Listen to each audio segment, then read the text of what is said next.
Danny Alexander. Now, protesters against the G8 gathered in Belfast today ahead of next week's summit, though fears that extremists would hijack the event proved unfounded. Our Home Affairs correspondent Andy Davis is there. Andy.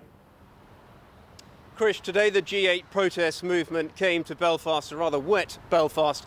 It also came face to face with an altogether different type of protest group, one singing "God Save the Queen" and chanting loyalist slogans.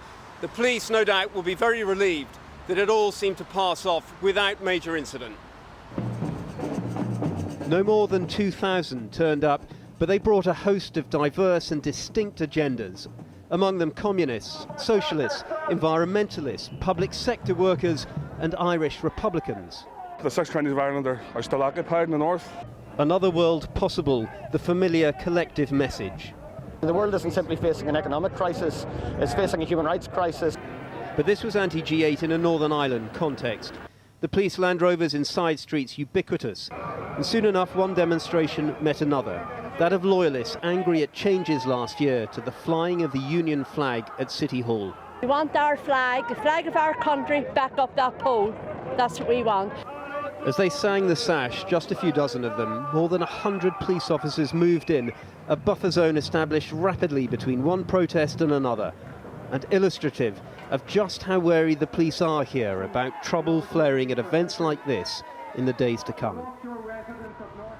What was so noticeable today was the sheer scale of the police operation here, with the ongoing dissident Republican threat. The police have been mobilising en masse for this summit. The venue for the summit itself, the Lough Golf Resort, 100 miles west of here, is currently surrounded by miles of steel fencing, vast amounts of razor wire and countless armoured Land Rovers. There are 3,500 police being drafted in from England, Scotland and Wales. Hundreds of Irish police are on standby at the border. And on Monday, the US Secret Service turns up with their president, who'll be giving a speech here at the Waterfront Hall in Belfast. In Northern Ireland, they know all about security operations, but the police here have never had to plan for anything quite like this before. Andy Davis.